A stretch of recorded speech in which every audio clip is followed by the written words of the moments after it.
José Luis, has hecho una película conmovedora y además es que hacía mucho tiempo que a nosotros como espectadores no se nos daba la posibilidad de ver y escuchar a personas con tanto tiempo por delante, ¿no? O sea, hemos conseguido como conocerlos un poco. Entonces, me gustaría preguntarte lo primero por el tiempo, porque claro, hacer esta película escapa un poco a los tiempos de la industria, ¿no? De escribir, planificar, rodar y montar. Supongo que has tenido un proceso distinto en todo esto. Mi salario será muy parecido, si no el mismo, si hago, resuelvo una película en 3 meses o en 2 años y medio, ¿no? Pero es una de las claves de mi método de trabajo, es decir, dedicar tiempo y unos rodajes discontinuos, pues que a lo mejor no son muchos días, a lo mejor son 30 o 35 días de rodaje, pero repartidos en ese amplio arco temporal, lo que me permite entonces ir integrando los movimientos de la vida del barrio, ¿no? Los nacimientos, las muertes, los cambios de las estaciones, las obras que se introducen en el barrio. Ir creando una narrativa no impuesta desde fuera, desde un guión que yo pueda escribir, sino que esa narrativa la voy descubriendo en esa alternancia que practico entre días de rodaje y días de montaje, ¿no? Yo es en el montaje donde realmente aprendo a valorar las frases, los gestos, los silencios, y entonces monto lo que he rodado en unos días y ahí encuentro las semillas de lo que me gustaría desarrollar en otra siguiente filmación, ¿no? Entonces es eso, no hay un guión de antemano, sino que hay como una guionización permanente a lo largo de todo el proceso. Eso implica también pues, una renuncia a muchas cosas. No puedo tener técnicos veteranos buenísimos, aunque han hecho una labor extraordinaria conmigo aquí, pero pues no puedes tener hipotecado en tanto tiempo técnicos que trabajan en muchas películas y en series, ¿no? Casi siempre digo que los equipos míos suelen estar formados por estudiantes jóvenes, muy jóvenes, y por amigos jubilados que me pueden dedicar un tiempo inusual, ¿no? Para mí el gran lujo en el cine es el tiempo, ¿no? Y si algo podemos, frente a las televisiones y todo esto, es dotar un tiempo que normalmente pues, las teles y la mayoría de películas pues, no tienen, ¿no? Pero pese a esto tienes como varias figuras de estilo que marcan y van puntuando toda la película, ¿no? Esos pequeños travelings, que para no tener equipo te has marcado unos cuantos. Pero no son travelings, ¿eh? Es una herramienta mucho más modesta y sencilla que se llama slider, que son unas barras que pueden tener 1,5 metros simplemente de desplazamiento y que te permiten sí, pequeños desplazamientos. Claro, la película yo creo que se va notando, que se va transformando, ¿no? Empieza con imágenes muy modestas filmadas en Super 8 blanco y negro, luego siguen las entrevistas del casting, luego empiezan a haber puestas en escena que se van haciendo complejas y yo creo que se nota también el momento donde recibimos subvenciones y se puede introducir ya el slider y pequeños lujos de estas características. En cualquier caso, no me gusta llegar a ámbitos de este tipo pues con una tecnología arrogante, pesada, ¿no? Pues me parece desproporcionado y feo en contraste con la humildad del lugar en el que estoy filmando, así es que está muy bien ir ligero de equipaje, ¿no? Y luego mi última pregunta antes de pasaros el micrófono a vosotros es, tú que tienes tan presente la historia del cine y que tienes tantos referentes y has visto tantas películas, aquí hay muchos ecos, ¿no? Podemos tirar de Flaherty, pero también hay muchos ecos tuyos, y no solo de En Construcción, también de Innisfree, ¿no? Ese momento en el que todos se ponen a cantar como creando una bonita comunidad. ¿Qué películas te han acompañado en este proceso? Ahí me decís esto y yo siempre lo siento como mis limitaciones, ¿no? Porque si te repites con cosas es fruto de tus limitaciones. O de tu personalidad. Ya. Gracias. Sí, pues hay una manera de ver que se ha gestado a través de las películas, los libros, las lecturas que te han ido acompañando y que han esculpido una manera de mirar, ¿no? Pero yo intento evitar, película tras película, que mi gran imaginario cinéfilo, que sin duda lo tengo, soy muy espectador de cine, no sea una obstrucción para relacionarme con la realidad que tengo enfrente, ¿no? Así es que probablemente al principio, cuando empecé a hacer películas, mi primer largo lo hice a los 23 años, yo iba muy parapetrado de referencias cinematográficas, buscaba mucho el refugio de los cineastas que me han alumbrado desde siempre y poco a poco he intentado limitar eso para que sea la realidad que tengo enfrente la que me guíe, ¿no? Entonces, de verdad que por encima de cualquier referencia cinematográfica han sido los vecinos del barrio los que me han abierto los horizontes de la película, ¿no? Y por ejemplo, pues bueno, hay uno de ellos, el señor Francesc, que en el casting yo les preguntaba a todos, qué debería mostrar una película sobre el barrio de Vallbona, ¿no? Y ese señor pues me dijo que tenía que ser una película del oeste, ¿no? Y me pareció que no era del todo una tontería, porque es verdad que es el único barrio de Barcelona, porque es un barrio de Barcelona, donde podemos imaginar un eventual forajido que encontrara su refugio allí, como también unos amantes clandestinos o muchas cosas, pues es el único espacio asilvestrado que quedaba en Barcelona, ¿no? Y ya casi hablo en pasado porque las obras están avanzando muy, muy rápido. Entonces, esa idea que se ve en muchos westerns crepusculares de un mundo más asilvestrado, del Wild West, que se ve amenazado con la llegada de la civilización, tantas veces encarnada precisamente por el ferrocarril, ¿no? Pues podía tener un eco metafórico en la realidad del barrio. Pero yo nunca hubiese impuesto desde fuera ese imaginario si no me hubiera venido desde dentro, ¿no? Desde ese vecino que me dio esa clave. Incluso cuando en las televisiones se escucha un soundtrack de un western, amigos cinéfilos me preguntan de qué western se trata, ¿no? Porque pensaban que podía ser un guiño a algún clásico, y no es así. Ese soundtrack lo creé yo mismo para activar la imaginación de película del oeste sin que fuera una alusión cinéfila a ningún título, ¿no? Pues eso me parecería un abuso de poder, imponer mi imaginario de cinéfilo sobre un vecino que ama el western, pero de una manera muy cándida, que nunca hablaría pues, de Anthony Mann, John Ford, William Wellman o esos, ¿no? Eso es de las cosas que cambia cuando haces una película más de naturaleza documental, cuando sientes que hay un abuso de poder por tu parte, ¿no? Sobre los vecinos. Digamos que en el cine ficción, pues esas licencias o esos, pues no tienes tanto miedo de ese abuso de poder de la cámara frente a los otros. Existe porque los actores son personas, pero se gestiona de otra manera, ¿no? Digamos que yo creo que el espectador de cine documental, aunque no tenga mucho conciencia de ello, siempre está evaluando la relación de poder que se establece entre la cámara y las personas que filmas, ¿no?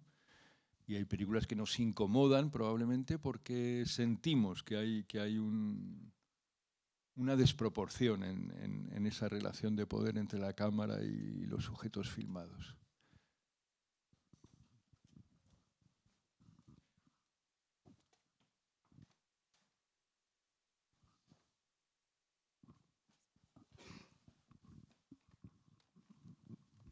Buenas noches. Ante todo, agradecerte profundamente esta nueva realización.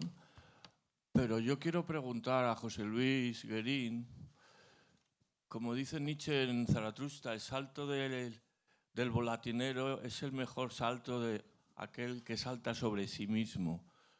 Y yo quiero recordar al José Luis Guerín de La naturaleza muerta, de Memorias de un paisaje, esos largos y cortos donde la estética prima y convierte la realidad en arte, ¿cómo es posible que tú saltaras sobre ti mismo? ¿Qué te indujo a hacer del arte la ceniza de la realidad? ¿Y qué te hizo trastocar tu profunda estética, basada precisamente, como acabas de decir, en los grandes maestros que tú bien conoces? Interiormente, ¿cómo has podido purificar esa mirada del artista y convertirte y hacer realidad en el cine y ser tú real? Venga. Bueno, ha hablado un gran poeta de Madrid desconocido, que es José Luis Bodelón, que es el único espectador del mundo que conoce y valora los superochos que yo hice en la adolescencia. O sea y yo como él bien sabe, pues porque vivíamos pasiones muy comunes, literarias sobre todo, Rilke, Hölderlin, en ese momento éramos muy adolescentes, pero nos nutríamos de eso, ¿no? Y a mí casi me costaba ver la realidad de verdad, porque vivíamos en deuda siempre con los grandes poetas y creadores de imágenes del pasado. Y entonces yo creo que algo que me ha liberado y me ha ido muy bien es un deseo de trascenderme a mí mismo confiando en la realidad, ¿no? Es decir, el hecho de no partir de un guión cerrado, donde yo ya puedo más o menos prever qué es lo que puedo dar de mí mismo, ¿no? Ya sé.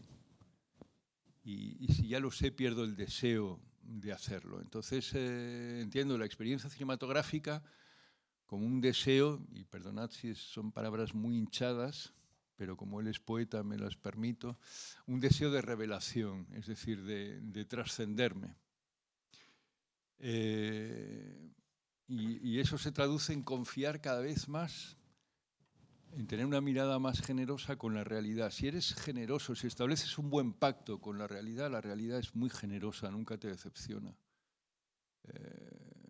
El problema es cuando la realidad queda como algo esquemático y muy simplificado para ilustrar un discurso, para hacer una denuncia o algo así, ¿no? A mí me fascina la realidad. Es bellísima en su complejidad, que implica contradicciones, muchos matices, muchas ambigüedades, y quiero rescatar eso. Gracias. Entonces, la mirada de los otros me lleva más lejos de mí, ¿no? Algunos espectadores me decían, pero estos niños son tan graciosos, ahí hay un humor que no te conocía, Guerín. Dice, claro, pues es porque ellos me han abierto horizontes, ¿no? Confiar en ellos y te llevan. Pero ¿a partir de qué momento se da ese cambio en tu mirada? Pues, hombre, hasta los más tontos aprendemos algo película tras película. Yo creo que no hay un giro radical, sino que es algo que vas aprendiendo a confiar en la realidad. Pues cuando empiezas, estás muy inseguro y llevas todos los planos dibujados y todo muy escrito. Y en la medida en que vas confiando en el potencial de lo que tienes enfrente, necesitas menos eso creo, ¿no? Gracias.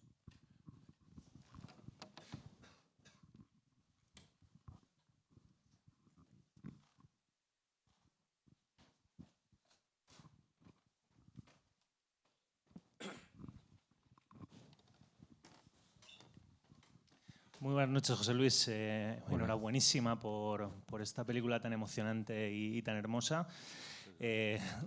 Rara avis en el cine español contemporáneo, además. Yo quería insistir en una cosa que ha comentado Luis antes, un poco por encima, que es en la extraña simetría que hace esta película con En Construcción, película que podremos ver este domingo en esta misma sala. Me gustaría que nos comentaras, han pasado 25 años, ¿no?, desde En Construcción, que es una película, si esto es un western crepuscular, no sé si aquello era una película de terror gótico, ¿no? Era una película de un género diferente, seguro. ¿Cómo ha cambiado tu mirada en estos 25 años? ¿Cómo te has enfrentado a un proyecto en ciertas cosas parecido y en ciertas cosas tan distinto? Bueno, curiosamente, las dos nacen de un encargo. Es decir, sabéis que yo no establezco diferencia alguna entre si una película parte de el punto de partida es propio o me lo propone alguien. Para mí es absolutamente igual, porque el cine es una cuestión de implicación, ¿no? Y me implico por igual en un caso o en otro. En las dos películas pues tratan de dos barrios de la misma ciudad, uno en el centro, otro en la periferia. Hay una relación causa-efecto que me pareció interesante, y es que los vecinos que fueron desalojados en el barrio de construcción para construir los nuevos inmuebles fueron realojados en la periferia, ¿no? Se va desplazando. Entonces, para mí hay una relación causa-efecto, porque cada vez es más rara la vida popular en los centros urbanos de las grandes ciudades y se va desplazando hacia la periferia, ¿no? Pues porque la gente no puede pagar los alquileres y porque el turismo y el comercio de franquicias pues acaba con el tejido social de los barrios. La metodología, pues sí es verdad que es parecida en la medida en que se trataba de jornadas de rodaje discontinuas a lo largo de un arco de tiempo muy amplio, que en las dos pues hay una mirada sobre cómo el urbanismo y la arquitectura condiciona las relaciones humanas.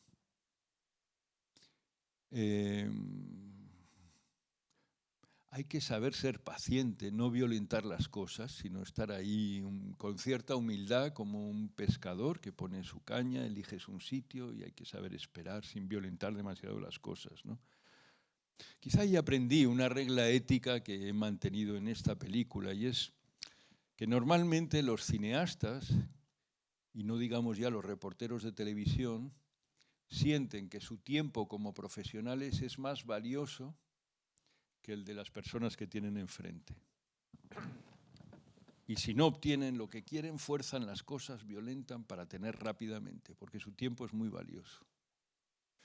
Entonces, el plano ético quizá que da el carácter a estas dos películas es el de partir, como punto de partida, que vamos a vivir el mismo tiempo, que mi tiempo como cineasta no es más valioso que el de los obreros que hacen la casa o el de los vecinos que están enfrente, ¿no?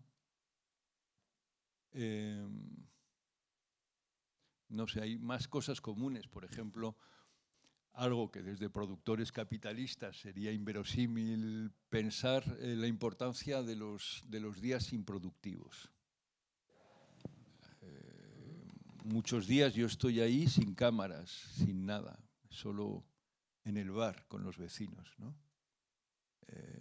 Observando, hablando. Y sé que si obtengo algo valioso, un día de rodaje es gracias a esos días aparentemente improductivos, ¿no? Los días improductivos son esenciales para mí.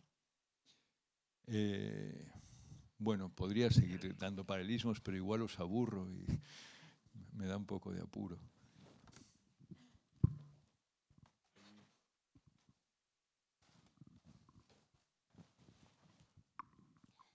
Buenas.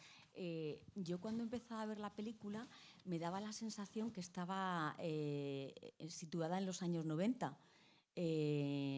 Por ejemplo, las chicas llevaban bañador, que eso no es habitual ahora. Llevan más bien, pues eso, bikinis muy pequeños. Y luego lo que me ha surgido la duda es el tema de los móviles, porque no ha salido un móvil en toda la película. Entonces no sé si es que tú les decías a la gente quitar los móviles o no utilizarlos, o surgía de ellos no mirar los móviles o no haber móviles. Sí que hay móviles. Lo que pasa es que la gente que mira móviles pues no es muy interesante y nos atrapa siempre la mirada otros motivos, ¿no? Por ejemplo, en la secuencia final del río, si en lugar de mirar a las personas que están hablando, a las niñas que están viendo la pareja que se besa o tal, miras las figuras del fondo, verás gente que se está haciendo selfies y gente que está mirando mensajes, ¿no? Lo que pasa es que el aproximarme a eso pues no aporta nada, ¿no? Lo que sí es cierto es que toda la realidad de ese barrio respira una enorme atemporalidad, ¿no? Que es lo que más me llamó la atención cuando empecé a filmar. Como han visto en la película, porque está eso más o menos montado por orden, yo empecé a filmar en Super 8, sin sonido, en imagen blanco y negro, ¿no? Y empecé así pues porque me recordaban las escenas que veía a la España de mi infancia, incluso a una España que me precedió a mí, con calles sin asfaltar, con los arrabales por ahí en medio, los caminos, los chavales zambulléndose en el canal. Eso me llamó mucho la atención. Por eso esa temporalidad me llevó precisamente a recuperar la cámara con la que empecé a filmar ahí a principios de los años 70, ¿no?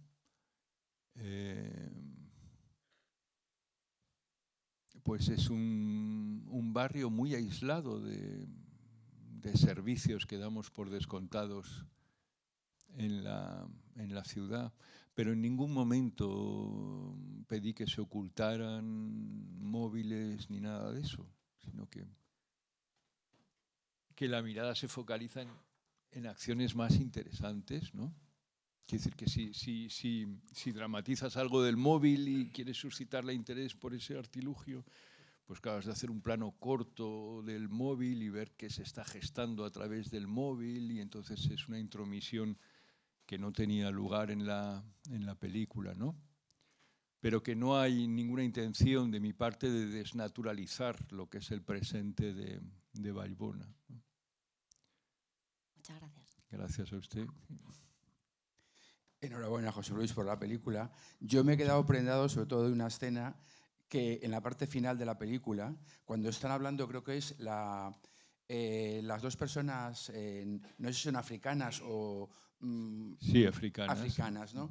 Que entonces, primero, está la cámara desde fuera, con tus reflejos típicos de cristal y tal, y al fondo, porque justo antes hemos visto a la portuguesa y dos más con los arbolitos, ¿no? Y de repente luego empiezas con, ellos están como difuminados al fondo, con el reflejo en el cristal de los tres, la portuguesa y los dos con los arbolitos, y de repente yo me he perdido, o sea, lo que estaban contando, he pasado del subtítulo y del tema y de repente me he empezado a seguir a los tres, esa especie de procesión subiendo, que es una gema, es como... O sea, yo me he quedado flipado de repente, pero bueno, ¿cómo has encontrado eso? O sea, ¿ha sido, lo has preparado o lo has encontrado o es como una auténtica perla, ¿no? O sea, yo recuerdo al final hay un plano que están los tres en la parte de arriba del plano caminando con los arbolitos y dice, ¿esto qué es? ¿No? Esto es, no sé, una ostra con una perla brillante, ¿no? Era eso. Y enhorabuena por la película. Muchas gracias, muchas gracias. Sí, pues ese es un motivo que desde luego no tenía previsto. Que un día filmando con esta mujer portuguesa, que es una inspiración permanente para mí, porque es una auténtica poeta, ella encuentra metáforas en cada flor, ¿no? Ella asigna valores poéticos a cada hortaliza de su huerto. Entonces, ella, con los destrozos de los huertos y tal, pasaba por ahí para recuperar las cosas, las plantas que quedaban. Y un día que filmé con ella, fue un follón de producción. El productor está aquí, te lo puede confirmar, porque no estaba previsto rodar, pero ella dijo, mañana me voy a coger esos árboles que los van a tirar, ¿no? Con las obras. Entonces hubo que improvisar de un día para otro un equipo. El director de fotografía, la directora de fotografía habitual no podía porque tenía otros compromisos, tal. Y esta mujer pues es completamente ácrata, no le puedes decir que espere unos días a coger esos arbolitos. Ella va a la suya, ¿no? Entonces creamos ese día extra de rodaje no previsto para rodar esa escena. Y luego, claro, vi montándola que había una significación muy profunda en ese motivo. objetivo de salvar los árboles y trasladarlos en esa procesión, y que eso se tenía que filmar con propiedad, ¿no? Entonces creamos un siguiente día de filmación para desarrollar con propiedad este motivo y otorgarle toda la significación que requiere, ¿no? No, es que esas son las virtudes que tiene el rodaje discontinuo para mí. Ser consciente de la fuerza que tiene un motivo visual, a veces una frase, un silencio, una pausa. Es donde yo aprendo a querer a los personajes. Además, en el rodaje hay demasiadas contingencias y problemas de logística, ¿no? Y en el montaje que yo tengo, pues en el escritorio, en mi escritorio, pues es donde me siento dueño de eso, donde escribo de verdad con imágenes y sonidos, y puedo intuir, ¿no?, la necesidad en un siguiente rodaje de desarrollar un motivo visual que me ha dado el azar. Porque se trata de eso, de intentar componer con el azar, ¿no? Pactar con el azar y crear una composición con esos momentos de azar, ¿no? Porque una película finalmente es sobre todo una composición. Y la idea de los reflejos, claro, era importante porque este es un documental probablemente inusualmente introspectivo. Me di cuenta que si no era a través de la mirada de los personajes no se entendía para nada ese barrio, que tenía que entrar mucho en la intimidad, en el primer plano. Entonces el primer plano corre el riesgo siempre de perder de vista que estamos hablando de una colectividad, ¿no? Y a través de los reflejos, y también a veces a través de la profundidad de campo, te permite ver, pues mientras acontece esto con este personaje, el otro vecino sigue su vida detrás o enfrente con esa otra acción. Digamos que esa puesta en relación entre uno y otro es lo que te da la idea del vecindario, ¿no? De no aislarlos completamente.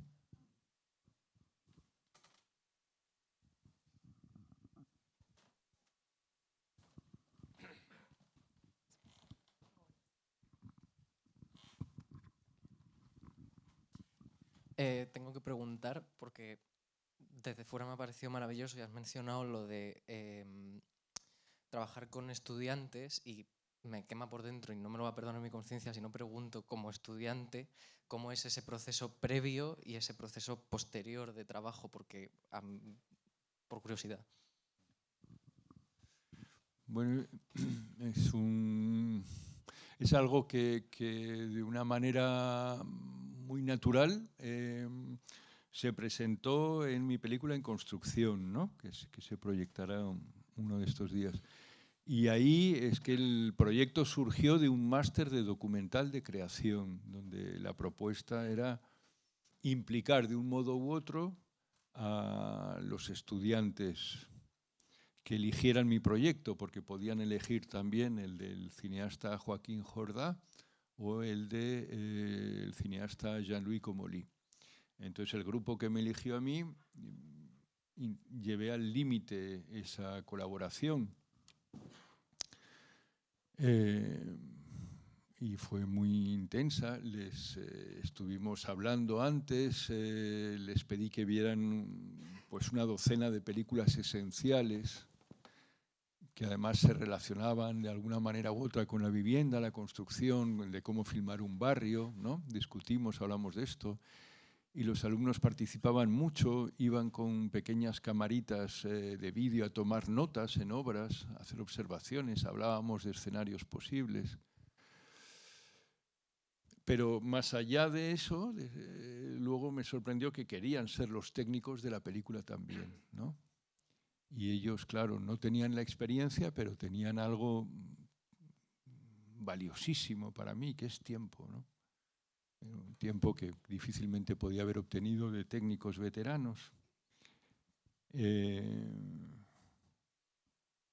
Y bueno, ahora todos ellos son extraordinarios profesionales con los que ya no puedo contar porque son muy caros para mí.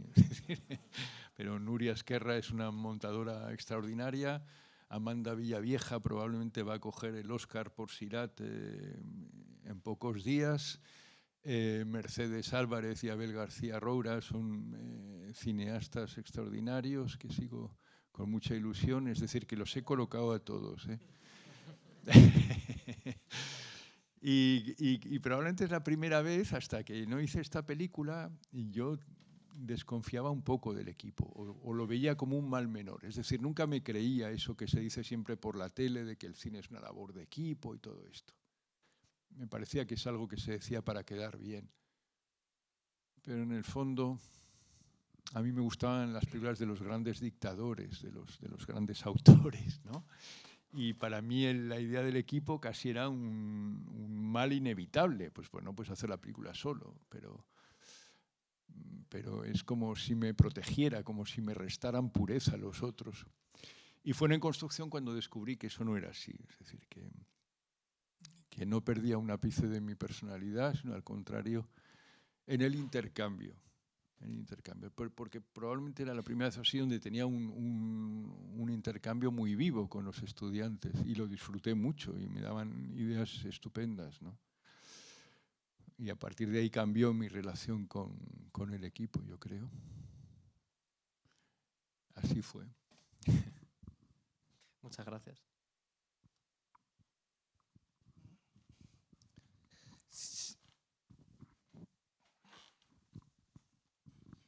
Hola, buenas. Enhorabuena por tu película, es una maravilla. Gracias. Hay como 2 o 3 momentos en la película donde baja la velocidad de obturación y como que se ve la imagen un poco como a trompicones.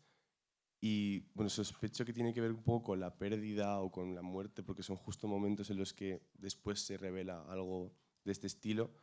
Pero quería preguntarte si hay una intención detrás de eso y cuál es la intención. No, es un defecto de obturación. No busques 3 pies al gato. No, es un defecto, pero a mí no me obsesionan estos defectos. Le preocupaban más a mi productor, que está aquí.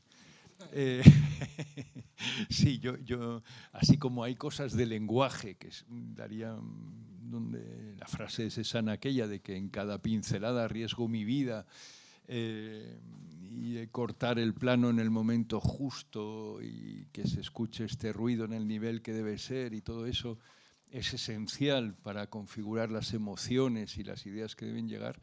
De pronto, si hay un problema de obturación que provoca un pequeño ralentí o algo así, pues me da bastante igual. Quiero decir que me parece absurdo el afán de perfeccionismo, más en producciones modestas como los nuestros, ¿no? O sea, a veces tengo peloteras con estudiantes de cine, así que me parece que tienen una mentalidad de nuevo rico, que quieren hacer películas perfectas como las de Hollywood desde una industria miserable. Yo creo que hay que aprender un poco también a recordar los legados de Glauber Rocha y de tal, de que no tenemos que aparentar lo que no somos, ¿no? Está bien que se vean las grietas de la artesanía, es bonita a veces porque están esas cosas, ¿no? Hay espectadores que sí, que se fijan mucho en estas cosas, o que no les gusta una película de los años 30 porque se nota que son decorados o tonterías así, cuando la esencia del cine va por otro lado, ¿no? Yo bueno, perdón, porque igual está por genial. estas consideraciones, pero sí, para mí yo no les doy importancia. No les doy importancia. Ahora me preocupa que tú le otorgaras un valor semántico que yo no había calculado, entonces sí que debería preocuparme un poco, ¿no? Sí. Pero es que sois rebuscados los estudiantes de cine. Claro, por eso. La última pregunta allí al fondo, arriba del todo, Marta.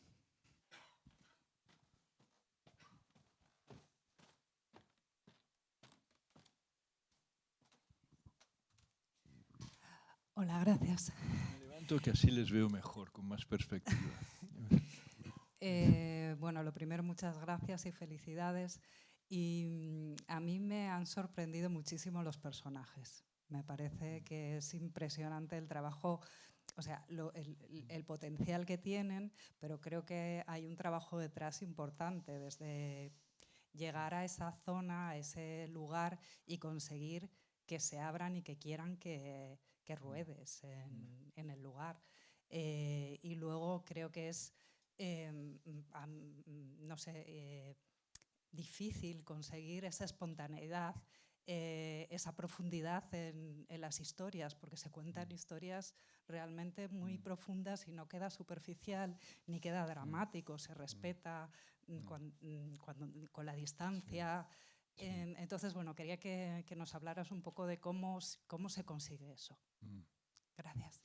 Es cuestión son las relaciones humanas, ¿no? Ahí ya casi no entra la técnica, sino es cómo te relacionas con las personas que filmas, ¿no? Y es elegir bien también las personas, ¿no? Es curioso, también me sucedió en construcción, cuando sacas una cámara en la calle, así como hay personas que a veces vienen de lejísimos para decirte, a mí no me filmes, ¿eh?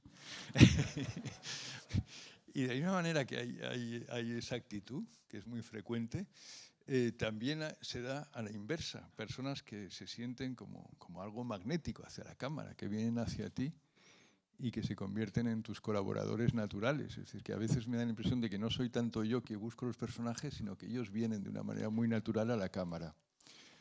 Bueno, yo hice ese casting del que dejo pues unos pocos minutos al inicio de la película para mostrar un poco la regla del juego, de cómo fue mi proceso de trabajo. Y ahí pues podía valorar de un lado la calidad que imaginaba como personajes, la calidad individual, vamos a decir, pero también quería que los personajes elegidos tuvieran una significación en el paisaje humano del barrio, ¿no? Es decir, quería dar una imagen justa del barrio y por tanto debía atender los distintos estratos que definen ese barrio, que estuviera presente pues ese señor mayor que conoce la historia de cada ruina y que las humaniza a través de su memoria, ¿no? Que es la memoria del barrio. Y también está el que sería el antitético, el hombre que pierde la memoria, el señor Nicolás, que asocio pues, a los nuevos bloques de edificios de la ciudad dormitorio que no tienen esa memoria. Está la payesía catalana, están los emigrantes que llegaron del sur y que levantaron este barrio a partir de los años 40, 50. Y están pues, las nuevas olas de la emigración global característica de nuestro siglo, ¿no? Entonces todos esos estadios tenían que estar presentes. Incluso los que llegan por las heridas más cruentas de nuestro presente, ¿no? Esa presencia de las mujeres ucranianas. Entonces estaban esas dos perspectivas del personajes en tanto que cualidades propias, porque ellos van a ser el equivalente a los actores y van a ser dialoguistas, ¿no? Y luego está el carácter general de lo que significan globalmente, y había que contemplar ambas cosas. Y se consigue, pues, charlando con ellos, viviendo también con esos días improductivos que mencionaba antes, ¿no? Se crea una complicidad, es como estamos haciendo la película juntos, ya no estoy haciendo una película sobre ellos, sino que estoy haciendo una película con ellos, ¿no? A menudo, sobre todo cuando hablan en lenguas que yo no conozco, pues yo descubro el contenido de los diálogos en la sala de montaje con mi traductor, ¿no? Y me sorprendo. A veces calculo crear una situación pensando en que voy a obtener algo en concreto. Y en lugar de obtener eso, me dan otra cosa completamente distinta, pero no menos válido, ¿no? Y eso en documental es muy interesante, porque a veces los cineastas nos obsesionamos buscando algo muy concreto, ¿no? Como el capitán Ahab con Moby Dick, que solo ve ese punto en el horizonte del mar. Y en cambio, pues de pronto no miras lo que tienes a un lado y otro que puede ser tanto más valioso que lo que tú buscabas, ¿no? Entonces, muchas veces me ha pasado esto. Parto con una cierta expectativa y me encuentro con otra cosa distinta, ¿no? Y eso me provoca una excitación y una intensidad extraordinaria. Y mantengo siempre ese margen abierto al azar, hasta el final. O sea, en ese plano final, de pronto accidentalmente entró un perrito dentro del agua y tal, y yo me quedé asombrado, anda. Así que mi película va a terminar así, ¿no? Con esas cosas, ¿no? Esa idea de componer con el azar como forma de trascendencia.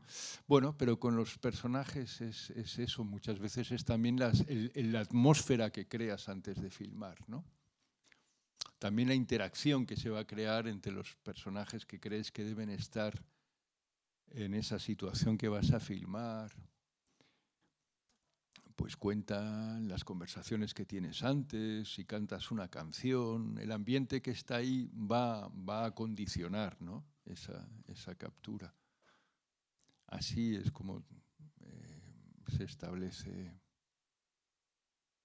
Y claro, yo siempre digo que soy un cineasta muy limitado porque me costaría mucho filmar al enemigo. Es decir, para mí filmar es una manera de establecer vínculos de afecto con las personas que tengo enfrente. Sean actores o no, es igual.